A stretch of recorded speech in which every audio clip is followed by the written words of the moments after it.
حابیل اور قابیل کی جدائی نے حضرت ادم کو بے حد غمگین اور بیمار کر دیا تھا۔ اب اس جہان فانی سے رخصت ہونے کا وقت قریب آ چکا تھا۔ بابا ادم کا دل جنت کے پھل کھانے کو مچل اٹھا۔ ابن اپنی اولاد میں سے 2 بیٹوں کو بلایا اور ان سے ایک درخواست کی، بیٹا مجھے جنت پھل لاکھ دو، مجھے جنت کی بھٹ یاد آ رہی ہے۔ دونوں بیٹے اپنے والد کی خواہش پر ایک نامعلوم سفر پر روانہ ہو گئے۔ راستے میں ان کی ملاقات حضرت جبرن اور حضرت اسرائیل سے ہوئی۔ فرشتوں نے انہیں بتایا کہ بابا ادم کا آخری وقت آ چکا ہے۔ یہ سن کر دونوں بیٹے گھبرا گئے اور فوراً واپس دوڑ پڑے۔ حضرت جبرن حضرت ادم کے پاس آئے اور انہیں خبر دی کہ ان کا رب انہیں بلا رہا ہے۔ آئے ادم علیہ السلام، اللہ سے ملاقات کا وقت آ گیا ہے۔ حضرت ادم جمعہ کے دن تقریباً 1000 سال کی عمر پانے کے بعد اپنے خالق حقیقی سے جا ملے۔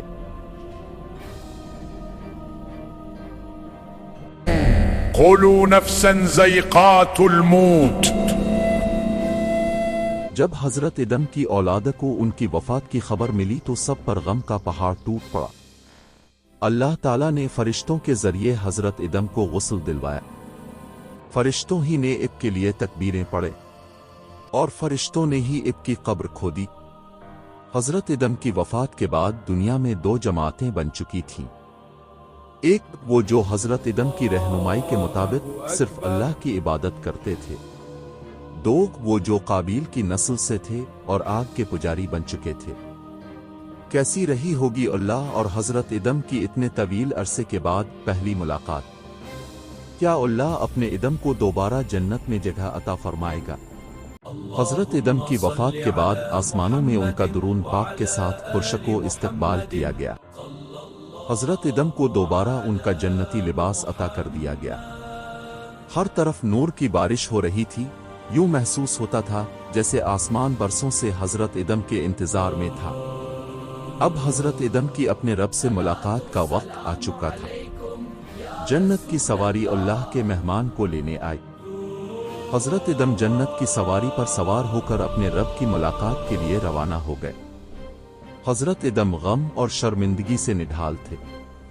جیسے ہی اللہ کے جلال کا ظہور شروع ہوا، ہر طرف نور ہی نور برس رہا تھا، گویا آسمان بھی حضرت ادم کی آمد پر نور کے آنسو بہا رہا ہو۔ حضرت ادم سسکیوں میں رونے لگے اور اپنے پچھلے گناہ کو یاد کر کے سجدے میں گر گئے۔ اے میرے اللہ، تیرا گناہگار بندہ حاضر ہے۔ اللہ تعالیٰ نے اپنے بندے ادم سے فرمایا، اے آدم، تیرا نام اعمال روزن آخرت کے لیے محفوظ کر لیا گیا ہے، جس دن تمام پیدا کی گئی مخلوق کا حساب لیا جائے گا۔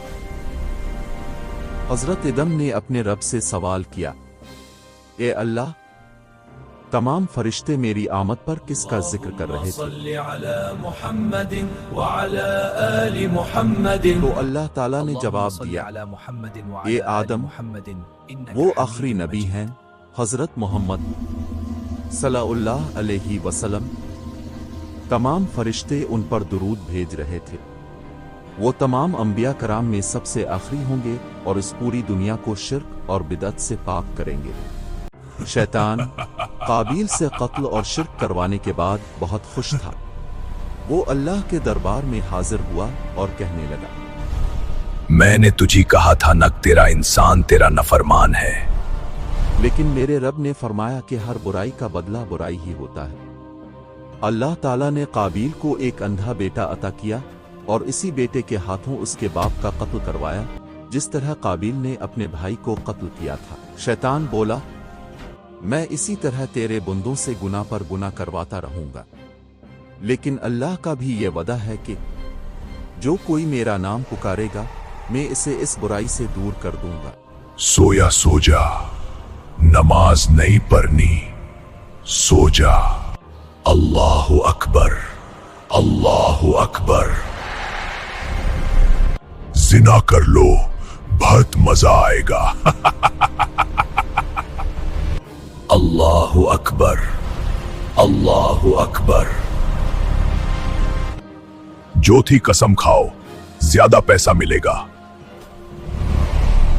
اللہ اکبر، اللہ